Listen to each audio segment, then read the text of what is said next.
Hey everyone, Dervla here. I just wanted to hop on real quickly and talk about the major issue that is ruining our country, really. Our Justice Department has fallen into the hands of the Biden regime. And while obviously that is a political statement, it quite frankly is the cold, hard truth. I am disgusted to see the news out of Washington State tonight. Those three teenage boys who have been charged with, I don't even know what crime it was, maybe vandalism. Obviously, vandalism is not a good thing. However, if you're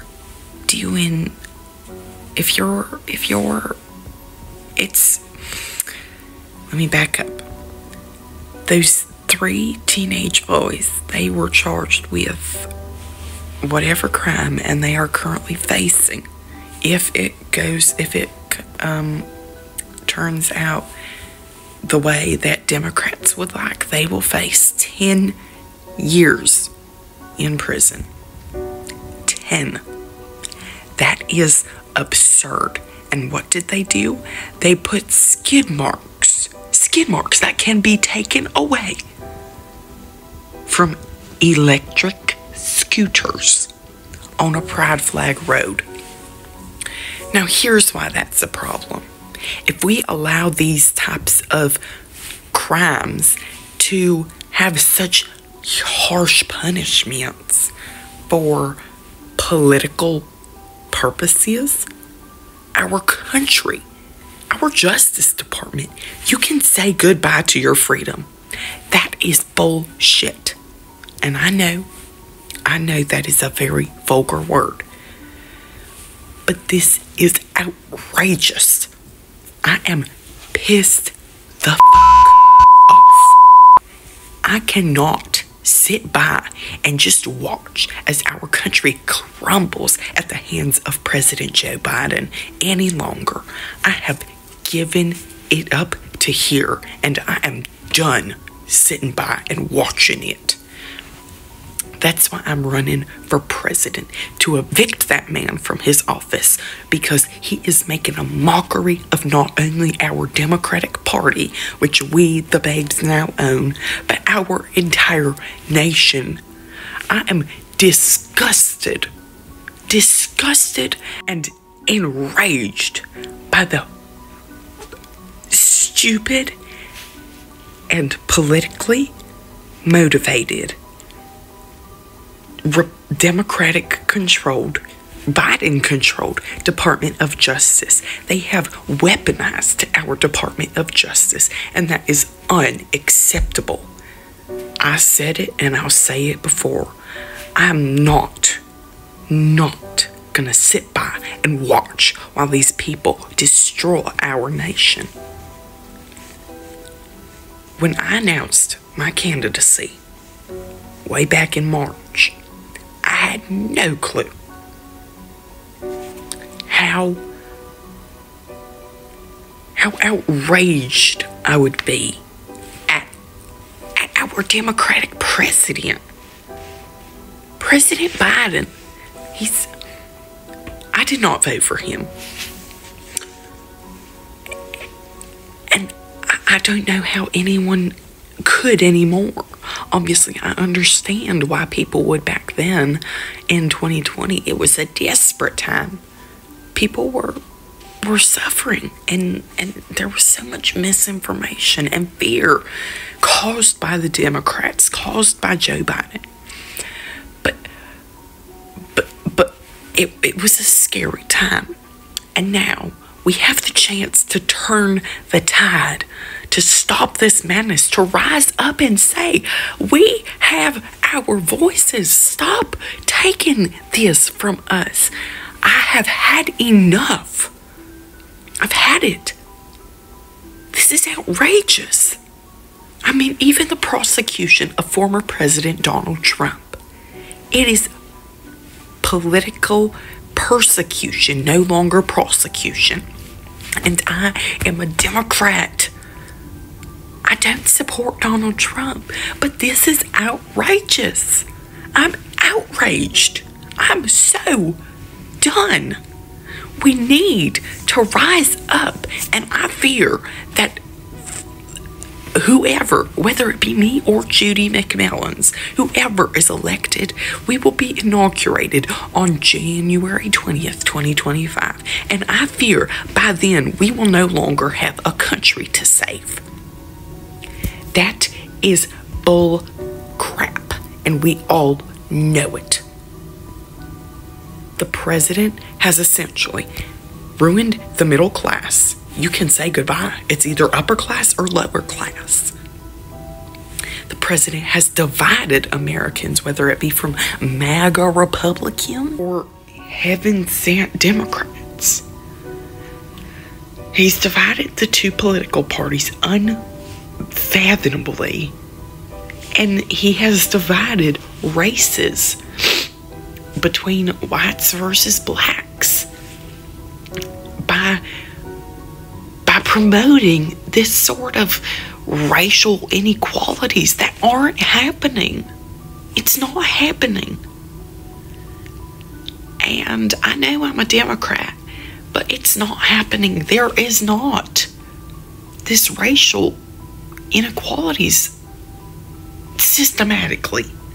Obviously, there are racist people, but there's not systematic racism anymore. Our government is the most free and just, well, it used to be, government in the world. And then he got in office and decided no more. He was going to ruin it all. Joe Biden is the worst president in American history. The pullout of Afghanistan left 13 innocent American troops dead. Those were the first deaths in the military in 18 months. God bless their souls. And we won't forget why they died. And his border policy is outrageous. There is a humanitarian crisis.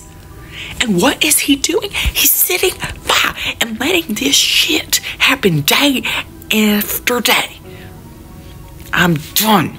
There are people dying down there. There are Americans suffering. There are people trying to get into America suffering. We have to end the suffering. We have to. Humanitarian crisis must be focused on. So long as that border is wide open, we will allow those drug cartels to not only allow fentanyl to flow over the border and murder millions and millions, the leading cause of death for persons aged from, I believe it's 18 to 40.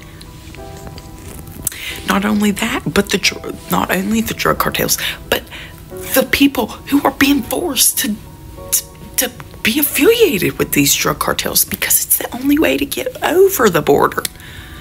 It is outrageous.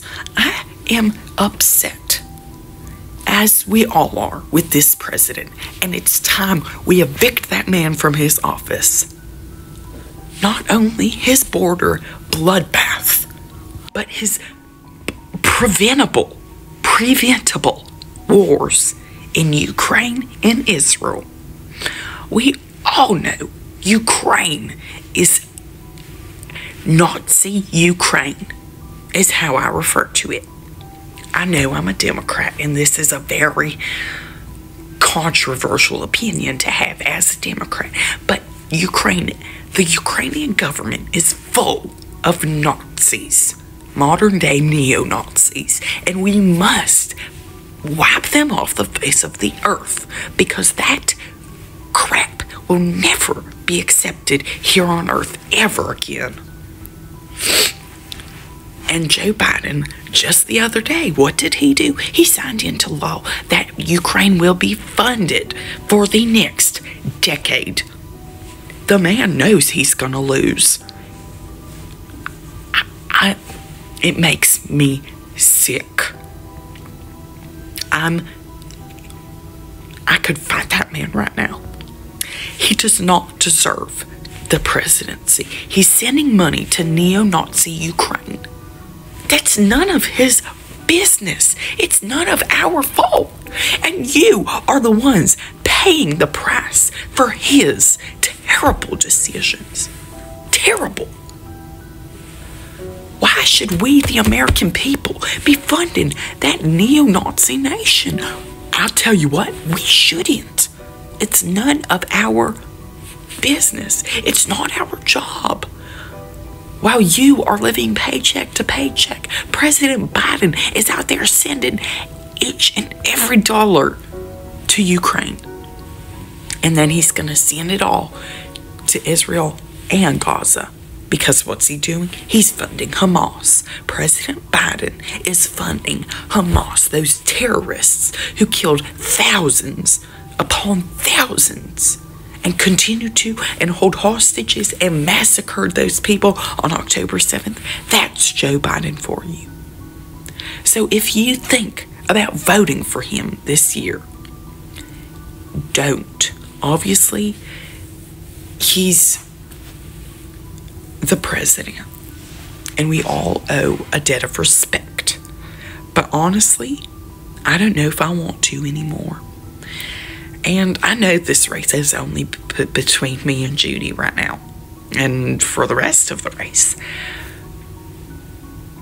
But I want you to say, and rise up. You know, I'm not trying to take that from Alex, but it's time we rise up and we say enough is enough, President Biden.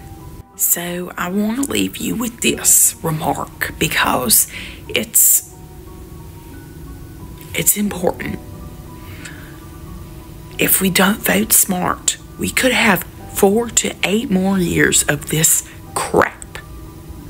And I'm not saying Judy McMillan's is as awful as Joe Biden. She's a great candidate in retrospect. But if we don't vote smart, President Biden or President McMillan's could contribute to 8 more years, 4 more years of suffering. And I know Judy McMillan's would do a hell lot better than President Biden. But I truly believe if we don't have strong leadership, our nation will crumble. As Judy likes to say, it will fall into shambles. And I personally believe you will not find strong leadership in Judy McMillan's. And I know I've said it millions of times, and I will continue to say it because we've got a country to save. And we can't do it if Judy McMillan's is in the White House. And we need to keep saying it because we need to vote. We need to vote right. We need to vote smart. We need to elect the right person. And I'm not being authoritarian by saying this, but we need to vote for me. My campaign is all about you because I've lived the full arc of the American dream. Thank the Lord for it. And that dream is no longer here. President Biden has eradicated it. It will be my mission to restore it for not only me, but for you. Because my campaign is about us, the American people. So thank you all. Thank you, thank you, thank you for listening. And if you hear nothing else I say tonight, hear this. Vote smart. Vote Woodcock. Thank you. Good night.